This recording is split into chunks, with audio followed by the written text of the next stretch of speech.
From Washington, D.C., RFA Insider starts right now.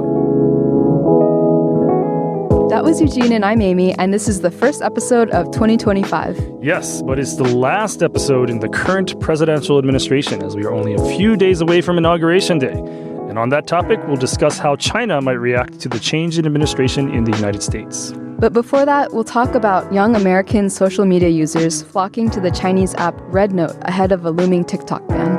So we have 2 interviews today. So let's get things started and jump right in.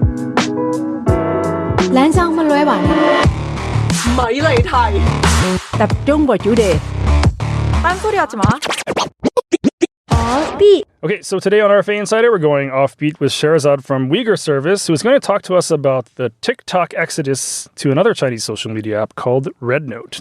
This is Shahrezad's second appearance on RFA Insider, and I think you're quickly becoming our TikTok/social media expert. So welcome to the podcast, Shahrezad.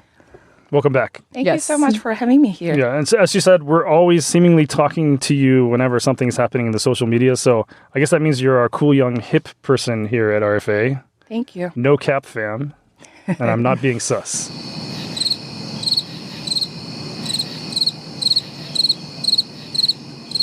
Okay. Let's get started. All right. Gen Z is calling themselves TikTok refugees, and they're fleeing to RedNote. But aren't they just jumping from one Chinese-owned platform to another? Can you explain what's going on here? Yeah, so there's this fascinating irony here that perfectly captures the spirit of the Gen Z protest. So RedNote, or 小红书in Chinese, they literally means little red book. It's named after Chairman Mao's famous book of quotes. And here's where it gets interesting. So Mao once said, a revolution is not a dinner party, but what we're seeing in actually is like a digital revolution over dinner parties, makeup tutorials, and lifestyle contents on Xiaohongshu. So these self-proclaimed TikTok refugees are essentially saying, we'd rather use an app named after communist literature than deal with Meta. And Mao also famously said, political power grows out of social media. Okay, he actually said barrel of a gun, but these Gen Z protesters are rewriting that playbook. They're echoing another Mao's principles: to rebel is justified. So the irony is delicious. American youth are using an app named after communist literature to protest against what they see as manipulative practices by Meta, especially after reports revealed Meta was paying for anti-TikTok messaging. As Mao might say, if he were around here today, a single spark can start a prairie fire. And this digital protest is spreading like wildfire across America's youth culture. Okay, so the exodus is framed as anti-Meta rather than... I think they don't like Mark Zuckerberg to the point they rather use an app that is literally communist. Right. But the way that I've seen reporting about this, though, is that they're leaving TikTok specifically. TikTok is not a meta entity, right? Yes. So they're leaving that because the United States has legislation that might ban TikTok in the United States. Yes. So this interview was recorded on January 16th. That was one day before the Supreme Court upheld the ban on TikTok. And they don't want to use Instagram or YouTube. So I see. Rather... That's another outlet for them to use Chinese app. I see. Okay, so RedNote is relatively new. It's a Chinese app that was created in 2013 and has recently become popular among the young people, primarily female users in China and Taiwan. So what is its appeal, or should I say, what is it that makes RedNote slay? Yeah, so RedNote has it has carved out a unique niche in China's digital landscape since 2013. What makes it stand out? It's in Chinese, they say, 草根经济, which meaning grassroots economy. It's a grassroots economy approach. So imagine a platform where influencers, they're not influencing about celebrity status or about it's more about everyday expertise. They're using this platform to become they are successful just by nature of focusing on lifestyle curation. So the users share everything from morning routines to shopping guides, but with an emphasis on detailed, honest review rather than it's just aesthetics like the Instagram portrays. think of it as a digital companion that helps you make real-life decisions, from choosing skincare products to planning travel itineraries. The platform success with young female users, it's about 70%, comes from its reputation as a trusted friend rather than just another social media platform. I don't know if you've seen like the viral RedNote posts where this like 20-something-year-old country guy is like, I really want to have a girlfriend. Like, how can I make this happen? And the users like help him glow up to the point where he gets cool. married. Oh, wow, really? So he got married based on that post? Well, they were like, first, let's start with your style. Like, you should buy this jacket over that jacket. Or That's like, pretty you neat. should lose weight. He takes all their advice and he actually implemented them and then show it to them. So that way there is a feedback loop. And then he can continue to better themselves. And that's what led to the success of that. So you both have seen this, obviously. Yes. Are you on RedNote right now? Yes. Oh, you are. I have been on RedNote for like 5 years. Okay. Yeah. And it's because, you see, I cannot download, I can download the Chinese version of TikTok, but you have to register for it using your mobile phone. And when you're like foreigner mobile phone number, I don't think they give you permission to do it unless you have your Apple ID is in China, based in China, rather than in America. So that's why, for me, the alternative was Xiaohongshu, because I get to see the people in my home country posting about their day-to-day life. So for me, since I cannot go back to my country, that is a way for me to be updated with their lifestyle. I see. And I feel much closer. It's like, oh yeah, I'm actually there, like being with them in a way. So I guess because you are a user of Xiaohongshu, that leads into the next question. So English language reports refer to it as the Chinese version of Instagram. First of all, I'm curious if you agree with that. No. No. So it's not a really. one-to-one. Yeah. Because Instagram and RedNote might share some surface level similarities. Their content moderation approaches are world apart. Okay. Can you explain how so? Like, what is it really like to use RedNote? Yeah, so RedNote, it operates under China's strict internet regulations, which creates a very different user experience. So according to RedNote users, any LGBTQ plus content and certain political discussions face immediate censorship. One user was banned simply for posting about transgender issues.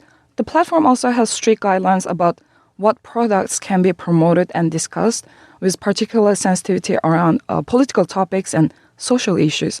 What's fascinating the most is how users navigate these restrictions. They've developed their own coded language and ways of discussing sensitive topics, similar to how Chinese netizens use creative wordplay to bypass censorship on other platforms. Okay, so there's a lot of censorship issues going on there.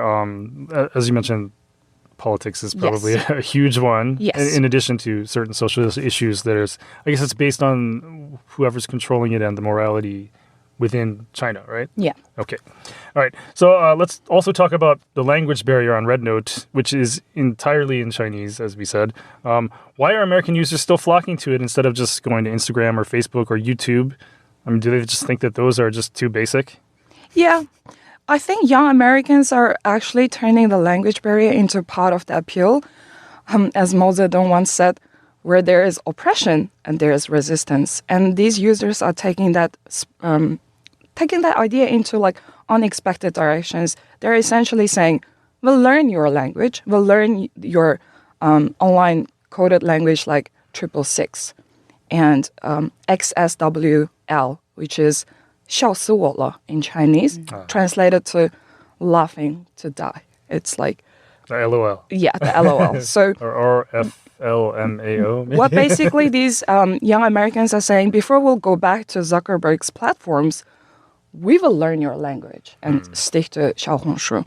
What's happening is this beautiful, chaotic culture exchange. And Chinese users are becoming digital language teachers to the American youth. And there's this hilarious example I saw on RedNote, a Chinese user putting on a cowboy hat and teaching American users basic Chinese internet slangs with a Texas accent. Oh, really? Yes. So he's like, howdy, y'all. Yes. Let me teach you about some internet slang. You gotta use 666. Yes. Yeah. So what does 666 mean, actually?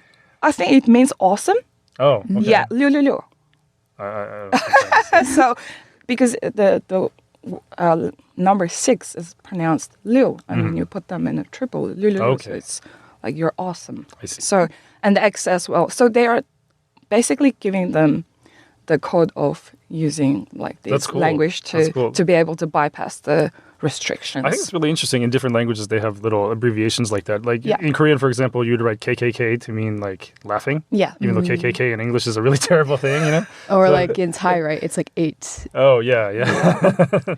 So I feel like the language barrier is actually creating this unique form of community. Americans are using translation tools, learning basic Chinese internet expressions, and they're embracing this confusion as part of the experience. And majority of the new RedNote users for the last 2 or 3 days, they have been saying like, I have no idea what I'm doing here, but that's exactly the point. They are finding freedom in the unfamiliarity. So there's this, as you mentioned, this like wild cultural exchange happening on RedNote between Chinese and American users. Can you tell us some of the more interesting interactions you've seen? So I just made an example of the interaction of the Chinese guy explaining the internet language with a heavy Texas accent. So the interactions on RedNotes are like I call it a digital United Nations meets comedy club. And Chinese users are playfully welcoming Americans with meme diplomacy. And there's this fantastic example of that guy, the Chinese user who goes by Big Tooth and putting on a cowboy hat and teaching Chinese internet slangs with an exaggerated Texas accent. And some of the conversations are surprisingly deep. The Americans asking, like, hey, what do you think is wrong with our country from your perspective? And the Chinese users are genuinely curious too. And they're asking questions like, is it true Americans need like 2 to 3 jobs just to survive? And these aren't just like surface level exchange. They're having real conversations about daily life, economic struggles, and social issues. So the humor around the data privacy we're talking about it's particularly creative. With Chinese users, like they're posting cat memes saying, welcome to Spy Nation, give me all your data. And however, we need to be realistic about the limitations because while we're seeing genuine culture exchange, it's happening within the specific boundaries due to Chinese internet regulations. Think of it like a digital ping-pong diplomacy. Young people exchanging memes and life experiences, finding common ground in their shared experiences and frustrations towards their government. It's interesting you mentioned ping-pong diplomacy because that was an effort by both the governments of the United States and the PRC to kind of get things together, right? And this is very organic, it seems, without government intervention. Yes. So quite a difference. But do you think this jump to Shaohongshu could actually change how Chinese and American youth view each other? So, people in the U.S. could be looking at people in China, they're living their best life on RedNote and be like, bruh, that's fire, right? Yeah. So what does this say about how social media bridges cultural divides? I think, so as you mentioned, it's like happening organically. This organic form of digital diplomacy, it's happening in real time. And when you're on RedNote app, you witness these amazing moments where like the Chinese and American users are skipping past government narratives and having direct, honest conversation about their lives. But what's really powerful for me is like how they're using humor to bridge these divides. And they're meme diplomacy. And Gen Z is very unserious generation of our lifetime. So for them, it's very interesting. And it's like, hey, our government might be in conflict, but we can still laugh together. Yeah. So I think that's how they're bridging. I like that word, meme diplomacy. Did you Yeah. come up with that? That's Yeah. Okay. That's really that's we're gonna plus Use it. that and use Yeah. that everywhere. That's really good. Like meme diplomacy. That's true. So interactions with other people through cultural memes. Mm-hmm. Yes, excellent. So on the topic of, American and Chinese youths mixing together, previously on a different episode, you spoke to us about young Uyghur activists using TikTok trends to kind of spread awareness. Now that, I guess, the TikTok refugees are moving to RedNote, do you see that move as eliminating the opportunity for advocacy? Or do you see it more as like more opportunity to reach Chinese youths? I think the reality with RedNote is very complex. The platform operates under China's strict content moderation rules, which are particularly sensitive about the topics like the Uyghur region. So we're already seeing evidence of this and how that platform handles other sensitive content. I made an example of not being able to post anything to do with LGBTQ+. So when you're not able to post that, posting about Uyghur region and Uyghur politics it's just off topic. I think they know already. So because it's already been banned on TikTok too. So for the RedNote users, they've already been experiencing the restrictions on the Uyghur topics on TikTok. So in my humble belief, they will not try that on RedNote at all. So we're not really, we're not using that for a political agenda. I feel the most majority Americans is using that as a retaliation towards Meta and a retaliation towards the banning TikTok. Okay. But not so much about they're trying to persuade the Chinese users for, hey, this is what's happening, this is what we're hearing. Is this true? They're not really exchanging on the specific topics of Uyghur or LGBTQ+, I think. And however, what's fascinating is how this migration is creating like unexpected person-to-person dialogues, while direct advocacy about sensitive topics will likely be immediately censored. The platform is enabling something perhaps equally valuable, like direct culture exchange between American and Chinese youth. Think of it like this traditional activist messaging might be blocked, but what's happening instead is form of soft diplomacy through everyday interactions where people share their daily lives, their struggle, their jokes. It humanizes the other in ways that the formal advocacy sometimes can't achieve.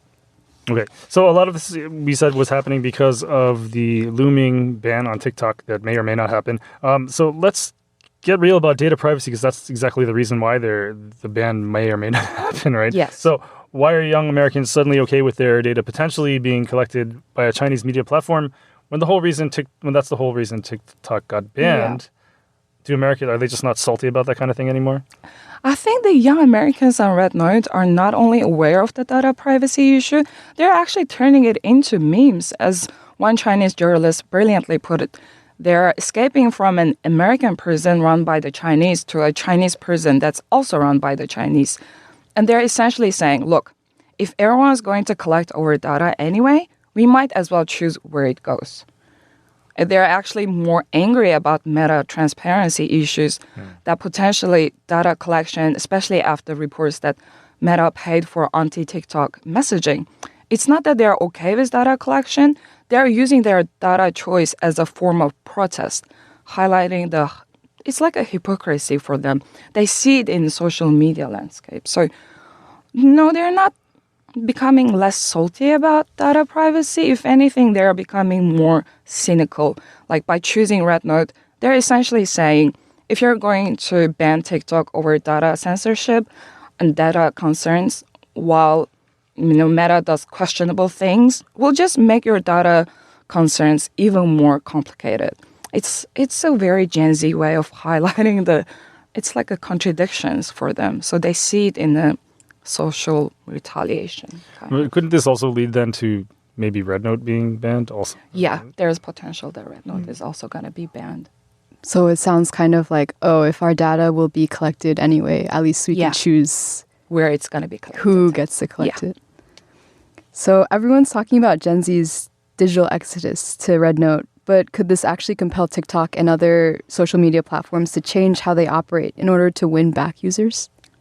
This digital exodus is like sending a powerful message to social media giants about trust and authenticity. So these users aren't just like quietly switching apps. They're actually making it very public, and they're making public statements about corporate behavior, where the users are like saying they'd rather navigate a platform in a language they don't understand than use Meta's products. That's a devastating indictment of how young users view platform transparency and corporate ethics.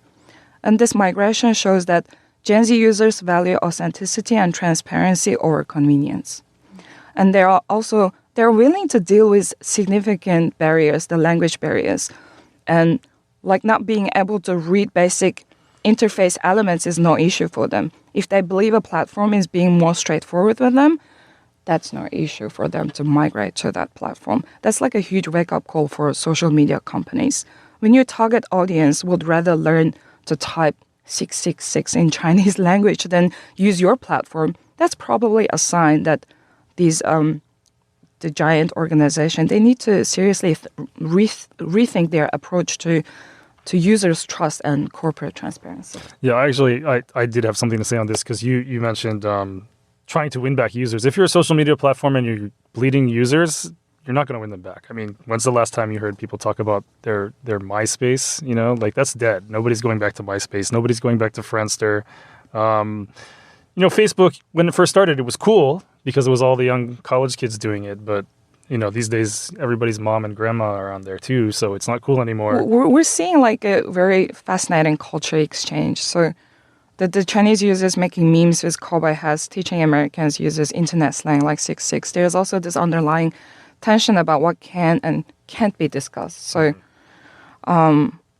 it's like watching two communities try to build bridge while like navigating some pretty significant structural constraints.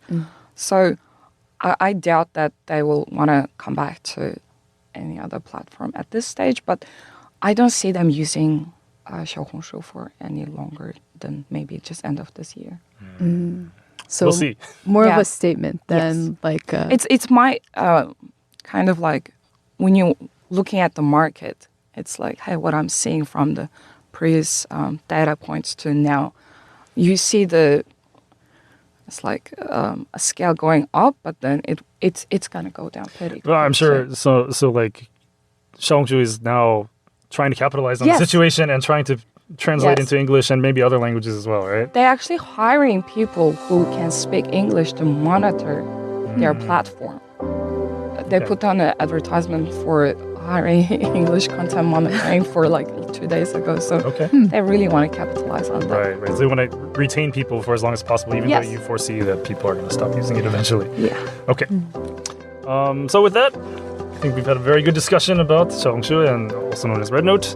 Thank you for joining us once again. It's always a pleasure to have you on RFA Insider. It's my pleasure to be here. Stay tuned for more RFA Insider.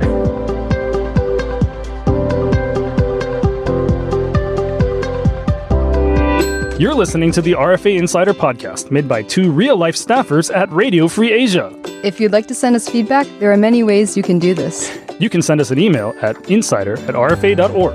You can comment on our webpage at rfa.org/English/insider. Just click on the episode you're listening to and write your comment below. Or you can send us a tweet at RFA Insider or visit us in person. No, don't visit us in person. Right, don't visit us in person. But anyway, we really want to hear from you. So tune in every other Friday and we'll take you behind the scenes. And tell you what the news really means here at RFA Insider.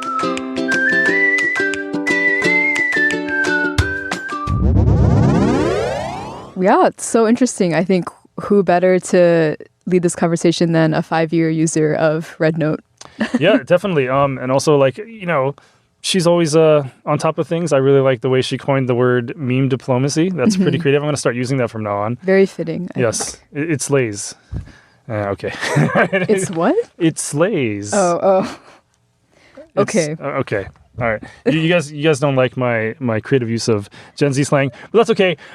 Adding to the conversation, I wanted to first bring up a little bit of the tales of social media in the past. Have you ever heard of Cyworld? Like peripherally. Peripherally. Okay, so the easiest way for me to explain it would be that it is the Korean Facebook, but it actually precedes Facebook by about 5 years. Okay. So when people were switching from MySpace to Facebook, like around 2006, 2007, they would call, in Korea where I was living there, they would call, Facebook is the American Cyworld. That's how they explained it. My point is that we'd probably all be using Cyworld right now if the Korean internet had been open to all, but it's not. So to join Cyworld, or any website on the Korean internet, you have to send in your government ID. That's interesting. That's just like Chinese social media platforms. Yeah, which means that Cyworld was a very closed social media. It's like only Korean citizens could be on it, right? And so a lot of people that are peripherally connected to South Korean society, they would want to join, but you couldn't if you were not a citizen. So the company that did Cyworld, they tried to open it up in the United States. And the thing is, like, once they did that, a lot of people tried to join, but it wasn't connected to the one in Korea. So, it was its own separate world. Right. So you couldn't really connect with the whole reason for joining Cyworld in the first place would be to connect with people in Korea, but they weren't connected at all. So I think that was a waste in opportunity, especially because, if they had actually connected it, then Cyworld would have blown up long before Facebook, and I think the whole world would have eventually been using it. But because the Korean internet was so closed, it was a really big missed opportunity, not just for Cyworld, but for Korean soft culture. Like, we would have the Korea boom would have been much bigger, longer before when it actually did, based on K-pop and dramas. But like, speaking of the Korean Korea soft wave, culture, yes. the Yes. Korea wave, like our conversation about RedNote reminds me of like the K-pop fan community, where like Korean speaking users will be like, these are some things you can comment on, like your favorite idol's like Instagram, and they'll like write out the translation for like, oh, cool. like, you're so great, like I'm your fan and stuff, and you can like copy and paste and like post comments. Then they get a whole for bunch them. of the same message over and over Yeah, again, yeah. right? But I wonder though, like, there's an age gap between us. What was your first social media that you joined? It was probably Xanga. Xanga. Yes. I'm not familiar with that. Xanga. Oh. I think it was mainly used by like Asian Americans way back when. Okay. But Well, it was like also very cutesy. You could have like wallpapers, like your sparkly cursors and like avatars. what year are we talking about for this? That's a good question, Eugene. Okay, sorry. Well, it's interesting you mentioned that. My first social media was called Astyle. Astyle. I've never heard of Which that. that was really popular, again, with Asian Americans and Asian Brits, and I think Asian Canadians, probably around 97, 98, right? And then people Okay. would actually meet up on Astyle and have your profile picture, and then occasionally your profile would get what do they call it? Previewed or Featured? featured. And then all these people from all over the world would come and look at your preview and give you likes. And so like mine was featured once, and then I got like 10,000 people liking it, and then a bunch of people are saying, "Are you even really Asian?" Stuff like that. And I'm like, "Yes, I am." I don't have to explain it at all. But no, that was really cool. But also, before social media, there are things that people would do. I guess AOL, AOL, America Yeah, Online? I've been on AOL That Chat. kind of is social media, but also kind of not. It was Or just AIM, right? As well. AIM is the Instant Messenger service. Yeah. So it's like again and again. And I never used AOL, but I used the Messenger service. But prior to that, we had things called IRC Chat, which I'm sure you have nothing. I know. That was big when I was in college. It was basically you could go into like a chat room with a bunch of other people. It's kind of like Reddit, but live, So it's like a forum. No. So Reddit, you just post a message and then people respond to the message, but it's like there permanently, right? Right. But this would be a teleconference where you post a message and then people could reply to you, but it would just correlate live, and then after you left, it would be gone. You couldn't get back to it. Before that, you could dial up to a BBS. Do you know what BBS means? No. It's I think it's bulletin board system, and like lots of users could come in, and there'd be like something called a teleconference, which is it's different from IRC Chat in that you would know all these people from the teleconference on your BBS, which was localized because it was you would call the one that's near you, so you don't have to pay long distance, right? So everybody would go in, but they would never use their real names, right? So you'd get to know all these people, but you'd know them from their screen names, right? So if anybody out there, sweetie, I still remember you. My name is Indiana Jones. Just saying hi. I actually did meet her in person, but I don't know what she's doing now and whatever. And yes, I was Indiana Jones because I just watched the movie when I joined it. So. This sounds like the plot of an indie movie. Maybe. Yeah, so I still see you, sweetie. But anyway, enough about social media. Let's get on with Podcast Free Asia. Okay, so in Podcast Free Asia today, we got some reactions from episode 22 of RFA Insider, particularly the segment where we had Jay from the Korean service talking about how Russian military was burning the faces off of dead North Korean soldiers, according to Ukraine, to hide the fact that North Korea has sent troops to fight in Ukraine. There were a lot of commenters who doubted the veracity of what we were discussing. So John Smith 1P1QR says, still haven't seen any evidence of NK soldiers on the battlefield. It's all Ukraine says, quote unquote. Harvard Mika says, don't believe it for a sec.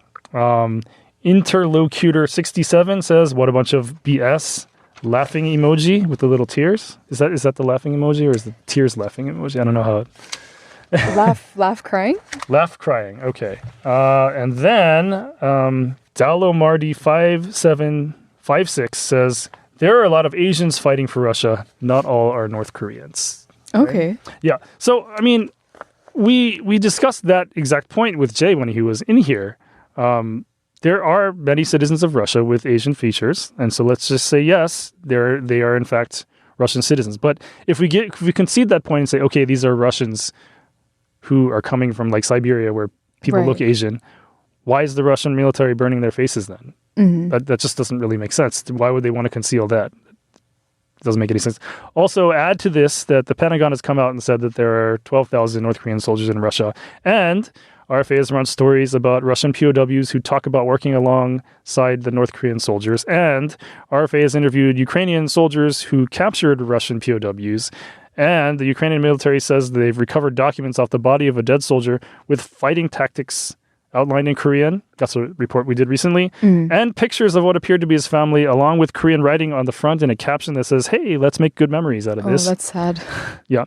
And there's footage of captured North Koreans, and Ukraine's President Zelensky has also said that he's willing to trade North Korean POWs for Ukrainian POWs captured by Russia. So with all that going on, if this is an elaborate ruse by Ukraine, we have to ask ourselves, what would Ukraine be gaining to get out of if they were trying to deceive the world?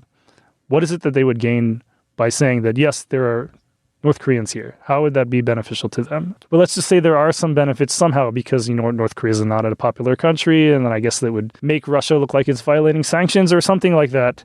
Why wouldn't they have done it earlier if this is something they can deceive people into believing? Yeah, that's what I would say. And to be sure, like, we are reporting that, like, the video evidence was posted by Ukraine. Yes. But what we have is this body of facts, evidence. Right. And, yeah, all we can do is let the readers make their judgment. And also we have Jay's recent interview with the Ukrainian soldier, right? Right, yes. I mentioned that before, but yes, go on. Yeah. He mentioned coming into contact with North Korean soldiers on the battlefield. Right. So definitely, I mean, like, we are not physically there, and so we cannot say, like, oh, I have seen them with my own eyes, right? So you have to go with the channel of who's feeding you the information. Yeah. It's Ukraine. They might have something to gain by deceiving us, but they're extremely good at it if that's what they're doing, right? But I think that is enough of Podcast Free Asia today, so we'll go into a second offbeat segment coming up. 懶生乜女話呢？米嚟題，tập中vào chủ đề。딴소리하지 마。 On Monday, U.S. President-elect Donald Trump will be sworn into office, and he'll take the reins from the outgoing Biden administration. And of course, this will have implications on U.S. China relations. So here to talk about this with us is Kitty Wang, a senior reporter with RFA's Mandarin service. So welcome, Kitty. Oh, yes. Welcome to the podcast, Kitty. Kitty is, of course, our first guest from the Mandarin service. So with that, we've hit each of RFA's 9 language services, and it only took us 24 episodes to do that. We did. But let's quickly just get into some questions. So a lot of the time when we hear about questions about China and the incoming administration, it's always framed in a way of, it's very United States-centric. And it's going to be like, what does Trump plan to do about China? But let's shift gears a little bit and talk about how will China react to the new administration in the United States? So first question, let's first talk about economics.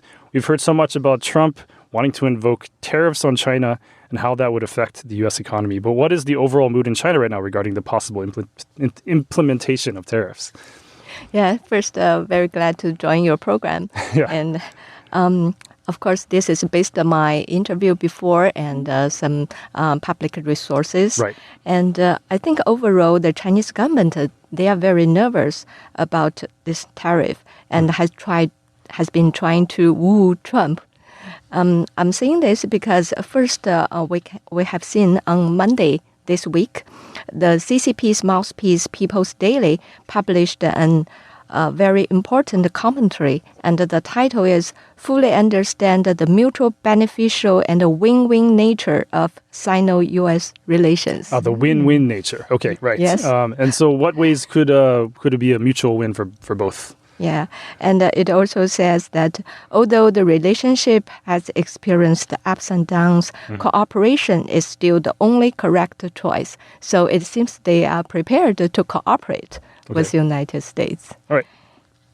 Did you have specifically what areas? Did they mention any specific areas of where they would like to cooperate? No. Not specifically. Not very specifically. I see. But in general, the CCP wants to have a reasonably good relationship with the United States. Yeah, actually, since Trump won the election, China has started to soften its tones and have tried to ease this relationship. Ease this tension between U.S. and China.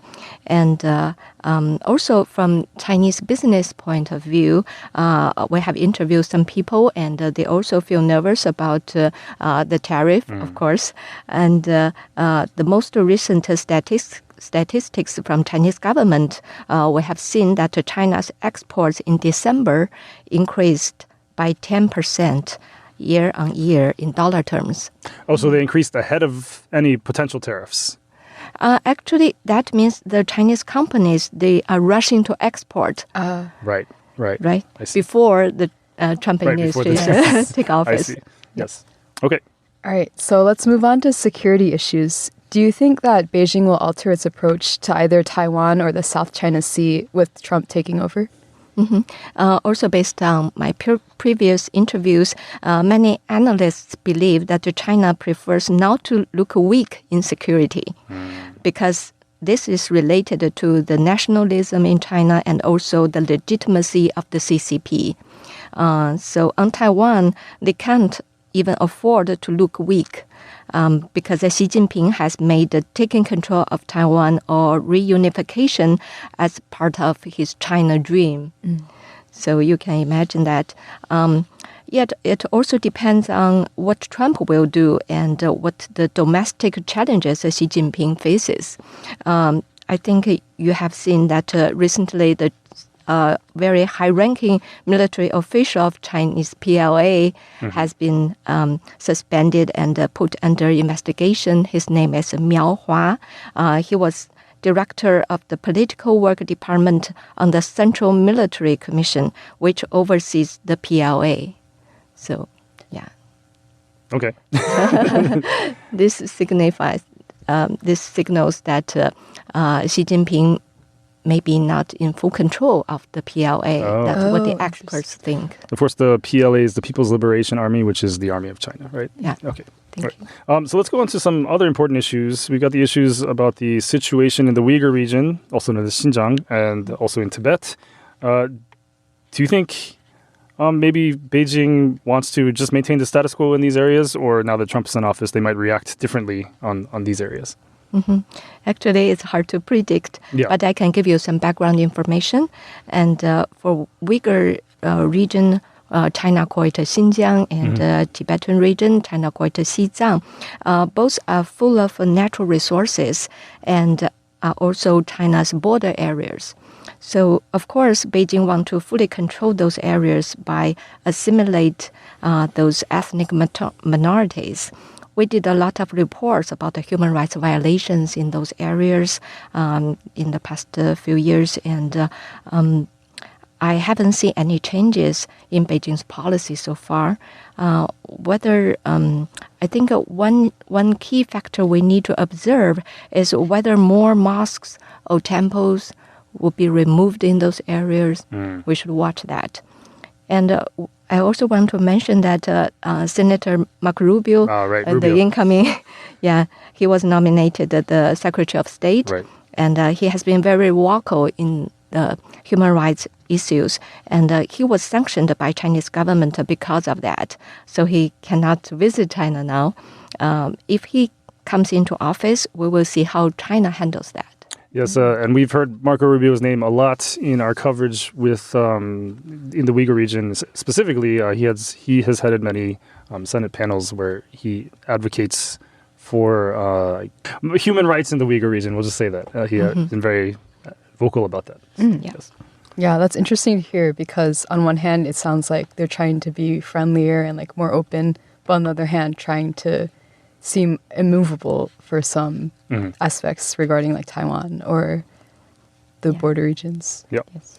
Okay, so often observers have characterized Donald Trump's type of diplomacy as, you know, rather than interactions between two countries, interactions between two people or two leaders. So in this case, we'd be talking about his personal interactions with Xi Jinping.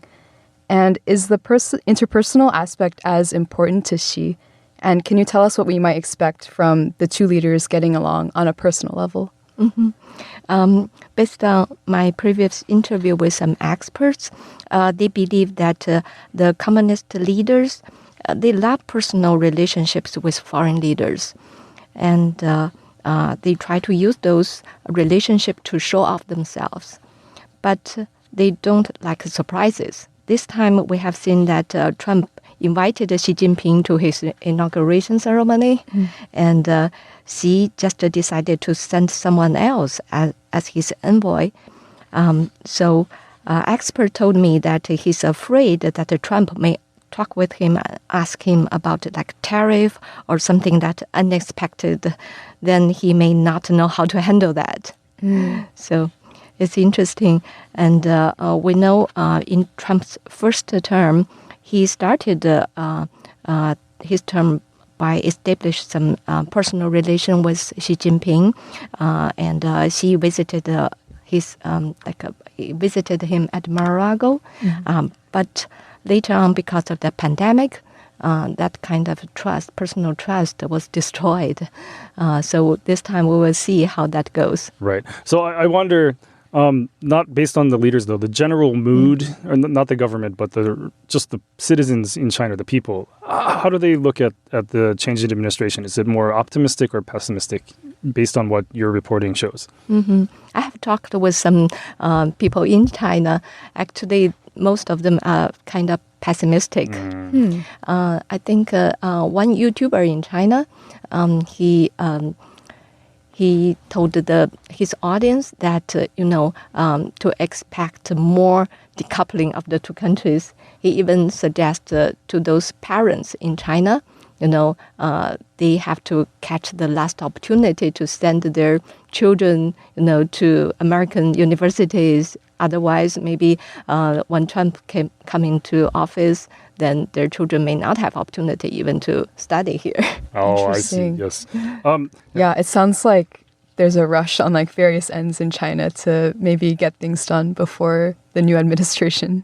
Yes. Do you have any final words on how China might react to a change in U.S. administration? Okay. I have asked some experts on this issue before, and one expert told me that Beijing has been preparing for both scenarios under the new Trump administration, either to fight or to cooperate with the U.S. So, but we also know that the Chinese Communist Party's policy has long been responding to all changes without changes. That means they Sorry, can you say that again? Responding to old changes without changes? All changes. All changes. Oh, so without Let changing. me explain. Okay. Yeah. I think it means that they may change their approaches, their tones, even their appearances, but their nature and what they pursue will never be changed. Okay. So yesterday, I think Senator Marco Rubio, he also mentioned that a dangerous China cheated its way to superpower status. So we need to watch, don't be cheated. So my final words would be, don't listen to what they say, but to watch what they do. Yeah, so keep your eye on what the goals are. Exactly. Right. Okay. Yeah, I would All say right. that's good advice. Well, thank you very much for coming on RFA Insider today. So that will end the podcast for today. For Amy Lee and Kitty Wang, I'm Eugene Huang. We'll see you next time. See ya. See you. Like what you heard today? It would really mean a lot to us if you would like, subscribe, or follow this podcast. You can also share it on social media or even text messages. Feeling frisky? give us a rating on Apple Podcasts, Spotify, or elsewhere. Goodbye for now, and we'll see you here for the next episode of RFA Insider. Sure? Yeah. All right.